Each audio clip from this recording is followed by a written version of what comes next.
Hello दोस्तों, welcome back my channel. आज के और एक नॉलेजेबल वीडियो के ऊपर रिएक्शन लेकर एंड तक देखना। वीडियो बहुत ही इन्फॉर्मेटिव होने वाला है। अच्छा लगे तो लाइक कर देना, शेयर कर देना, चैनल को सब्सक्राइब जरूर कर लेना। फिर से ना इंडियन आर्मी और पाकिस्तानी आर्मी के बीच कुछ नोकझोंक हुआ है, उससे रिलेटेड अपडेट इनका है। अब अपडेट क्या है वो तुम लोग को देखने के बाद ही पता चलेगा। ओरिजिनल लिंक मिल जाएगा in the description. So let's start this video.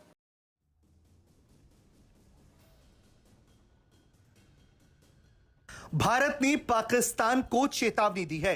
भारतीय सेना की तरफ से यह चेतावनी पाकिस्तानी सेना को दी गई है। जानकारी यह सामने आई है कि पाकिस्तान लगातार सीमा पर गोलीबारी कर रहा है, यानी कि सीज फायर का वायलेशन पाकिस्तान के द्वारा बीते कई दिनों से हो रहा है। और अब जानकारी ये सामने आई है कि हॉटलाइन पर हुई बातचीत में भारतीय सेना ने पाकिस्तान को यह चेतावनी दी है कि उसे इसका बुरा खामियाजा भुगतना पड़ेगा। रक्षा सूत्रों ने बताया है कि director general of military operation ने पाकिस्तान से हॉटलाइन पर बात की है और उसे बेवजह सीमा पर सीज फायर उल्लंघन करने के लिए चेतावनी दी है। भारत ने चेतावनी देते हुए पाकिस्तान को कहा है कि जिस तरह से ये उकसावे वाली गोलीबारी की जा रही है उसका अंजाम पाकिस्तान को भुगतना पड़ेगा। पाकिस्तान लगातार एलओसी पर गोलीबारी कर रहा है और सीज फायर का उल्लंघन किए जा रहा है। यह घटना तब से ज्यादा तेज हो गई है जब से हाल ही में पाकिस्तान ने पहलगाम में आतंकी हमला करवाया। उसके बाद से बीते कई रोज से लगातार एलओसी पर भीषण गोलीबारी हो रही है और यह पहले तो एलओसी तक ही सीमित थी, लेकिन पाकिस्तानी सेना लगातार इस सीज फायर वायलेशन को आगे बढ़ाते जा रही है और अब यह मामला बढ़ता चला जा रहा है। बताया जा रहा है कि सीज फायर सिर्फ एलओसी के इलाके में नहीं बल्कि जम्मू के पारगवाल सेक्टर में भी, यानी कि अंतरराष्ट्रीय सीमा पर भी पाकिस्तान के द्वारा भीषण गोलीबारी की गई है। हालांकि भारत की तरफ से इन तमाम सीज फायर वायलेशंस का करारा जवाब दिया गया है और पाकिस्तानी सैनिकों को मुंहतोड़ जवाब देते हुए उनकी गोलीबारी को ठंडा करवा दिया है। लेकिन पाकिस्तान की तरफ से लगातार इस तरह की उटपटांग हरकतें की जा रही हैं जिसने भारतीय सेना को क्रोध दिलाया है। और अब रक्षा सूत्र यह बता रहे हैं कि भारत के डीजीएमओ ने पाकिस्तान से सीधे हॉटलाइन पर बात करते हुए उसके इस बेवजह के उकसावे वाली गोलीबारी पर चेतावनी दी है कि इसका उसे अंजाम भुगतना पड़ेगा, क्योंकि पाकिस्तान बेवजह इस तरह की गतिविधियों को अंजाम दे रहा है। इस तरह की गोलीबारी को लेकर अनुमान यह है कि पाकिस्तान इस वक्त बहुत बुरी तरह से घबराया हुआ है, क्योंकि भारत ने अपने सैन्य बलों को छूट देते हुए कहा है कि आतंकी हमला करने वाले पाकिस्तान को सबक सिखाया जाना चाहिए और आतंकी जहां भी छुपे हों उन्हें ढूंढकर सजा दी जानी चाहिए। ऐसे में पाकिस्तान को लग रहा है कि भारत किसी भी वक्त इस तरह से हमला कर सकता है और देर सवेर लगातार पाकिस्तान के तरफ से रक्षा मंत्री हो या सूचना मंत्री हो, वो बयान जारी कर रहे हैं कि भारत अगले 24 से 48 घंटों के अंदर कोई बहुत बड़ा हमला पाकिस्तान पर करेगा। और इन सब के बीच भारत की डीजीएमओ स्तर से दी गई ये चेतावनी बताती है कि भारत इस वक्त क्रोध में है और पाकिस्तान अगर नहीं सुधरेगा तो उसे सुधार देने की सारी दवाई भारत ने पहले ही निकाल के रख ली है। तो दोस्तों वीडियो होता है खत्म। ये था पूरा मामला दोस्तों।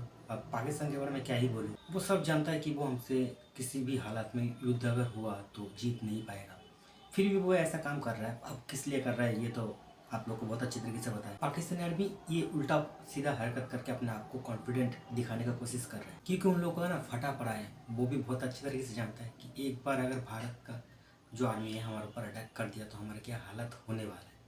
तो इसलिए वो ये ऊंचा नीचा फायरिंग वगैरह सीज़फायर का उल्लंघन कर रहा है। शायद इंडियन आर्मी डर जाए हमसे। तो पाकिस्तानी आर्मी को मैं एक बात कहना चाहता हूँ, कान खोलकर सुन लो। हमारा इंडियन आर्मी ना किसी के पाप से नहीं डरता, तो तुम किस खेत के मूली हो। और थोड़ा दिन वेट करो, तैयारी पूरा हो चुका है, तुम्हारा अब्बू आने वाला है। दोस्तों आप लोगों को तो पता ही होगा कि मछली मरने से पहले बहुत ही उछल कूद करते हैं। तो उसी टाइप का जो सिचुएशन अभी ना पाकिस्तान का आर्मी का है। यही दोस्तों कल या फिर परसों का बात है। पाकिस्तानी आर्मी रात को एलओसी के पास फायरिंग वगैरह कर रहे थे। वो अंधाधुंध फायरिंग किया, मगर जब उन लोग का जब गोला बारूद खत्म हो चुका, इंडिया ने जब काउंटर किया ना, पूरा धुआं धुआं कर दिया। इंडिया ने इतना जोरदार काउंटर किया ना कि उन लोग का देखकर पतलून गीला हो चुका है और अपना चौकी को छोड़ छोड़ के भाग चुका है वो। और वो कहते हैं हमारे इंडिया पे आकर वो अटैक करेगा। समझ गए भाई। दोस्तों मेरे मन में ना एक बात आता है, अब ये सच है या फिर झूठ हो भी सकता है, कुछ भी हो सकता है, मगर मेरे मन में आता है कि पाकिस्तान का हर एक पब्लिक से लेकर नेता परमाणु बम का जो धमकी में देता रहता है ना, मुझे तो ऐसा लगता है कि यार सच में ये परमाणु बम क्या सच में काम हो सकता है इसका। ये क्या रेडी टू फायर है। क्या पाकिस्तान इस मिसाइलों को मेंटेन कर पा रहा है? अब मुझे ऐसा पता है क्यों लग रहा है, क्योंकि देखिए पाकिस्तान का हालत कितना खस्ता है। दिन के दिन उन लोगों का जो जीडीपी है वो डाउनफॉल होते ही जा रहा है।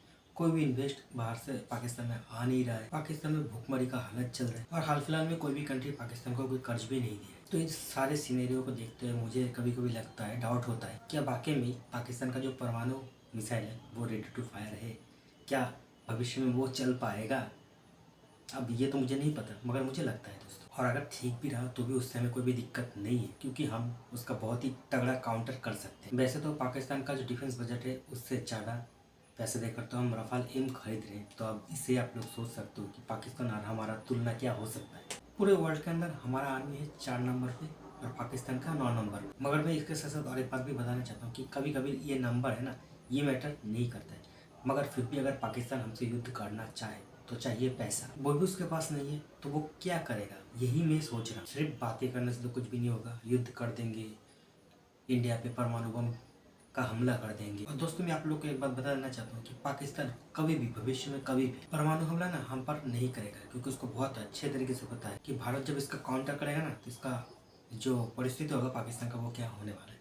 तो उन लोग को बहुत अच्छे तरीके से बताया दोस्तों। ये था मेरा राय, आप लोग का राय कमेंट में जाकर बताना जरूर। मिलते हैं नेक्स्ट वीडियो में, तब तक के लिए जय हिंद, जय भारत।